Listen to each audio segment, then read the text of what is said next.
নমস্কার, আমি ডক্টর পরিমল কুমার দত্ত বলছি।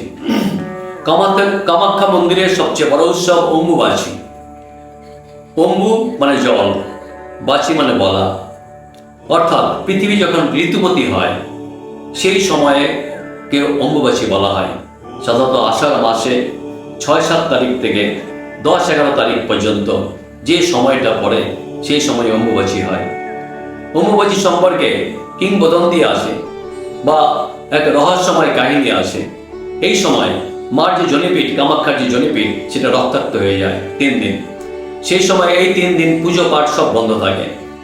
সেই মায়ের যে জনিপীঠে তখন বস্ত্র দেওয়া হয়, প্রায় 300 মিটার কাপড় অথবা এমনি কাপড় সেখানে দেওয়া হয়। সম্পূর্ণ কাপড়গুলো রঙিন হয়ে যায়, রক্তবর্ণ হয়ে যায়।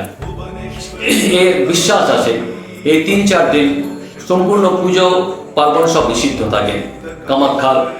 এবং যারা এটা বিশ্বাস করেন তাদের ঘরেও দেবী প্রতিমা ঢেকে রাখা হয়, সেখানে দেবী প্রতিমাকে পুজো দেওয়া হয় না। এক প্রচলিত বিশ্বাস যারা বিশ্বাস করেন।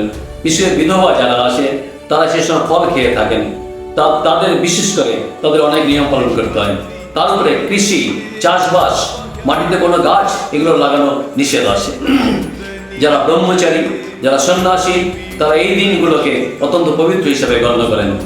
পৃথিবীর যত তান্ত্রিক এবং শক্তিশালী সাধক যারা আছেন এবং শাক্ত যারা আছেন, তারা এই 3টে দিনকে বা 4টে দিনকে অত্যন্ত পবিত্র বলে মনে করেন। সেই সময় তারা কামাখ্যা পীঠে আসার জন্য অবশ্যই চেষ্টা করেন। মা কামাখ্যার পীঠে এসে তারা ধ্যানস্থ অবস্থা থাকেন, কেউ কেউ নাম সংকীর্তন করেন। এবং 3-4 দিন এই মন্দির বন্ধ থাকে, প্রবৃত্তি থেকে নিবৃত্তি পর্যন্ত বন্ধ থাকার পর তারপর সেই কামাখ্যার দরজা খোলে। তো 51 সতীপীঠে সমস্ত শক্তি এই জনিপীঠ কামাখ্যা পীঠে এই 3-4 দিন সে সমস্ত শক্তি একত্রিত হয়ে থাকে। এই সময় যারা এখানে তপস্যা করেন, যারা যজ্ঞ করেন, বিভিন্ন কাজের উদ্দেশ্যে সেগুলো সফল হয় বলে একটা প্রচলিত বিশ্বাস আছে। ওই যে কাপড়গুলো যেগুলো রঙিন হয়ে গেল, রক্তবর্ণ হয়ে গেল মায়ের রক্তস্রাবের ফলে, সেই কাপড়গুলো আটপরিয়া যারা আসে তারা চোখ বাঁধা অবস্থায় তার বাইরে বের করে নিয়ে আসেন। তাদের যে পান্ডাদের যে কার্যালয় আসে কামাখ্যা, সেখানে এনে রাখা হয়।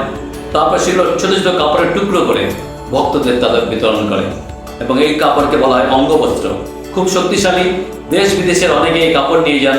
বাড়িতে যাদের অশান্তি চলছে, কোনো মেয়ের হয়তো বিয়ে হচ্ছে না, বারবার ঢাকা সত্ত্বেও বিয়ে হচ্ছে না, কারণ হয়তো অর্থনৈতিক বিপর্যয় চলছে, কারণ তো একটা চাকরির ব্যবস্থা হচ্ছে, চাকরি হয়েও হচ্ছে না, এই সমস্ত বাধা দূর করার জন্য অনেকে বিশ্বাস করেন যে এই অঙ্গবস্ত্র ধারণ করবে সে দূর হতে পারে। আপনারা যারা এখন পর্যন্ত অম্বুবাচীতে আসেননি, একবার চেষ্টা করবেন। প্রায় 20 থেকে 30 লক্ষ লোকের এখানে সমাবেশ হয়। এবং ভারতবর্ষের শক্তিশালী যারা সাধক এবং বিশেষ শাক্ত সাধক যারা আসে তারা এখানে আসার চেষ্টা করেন। নমস্কার, ধন্যবাদ।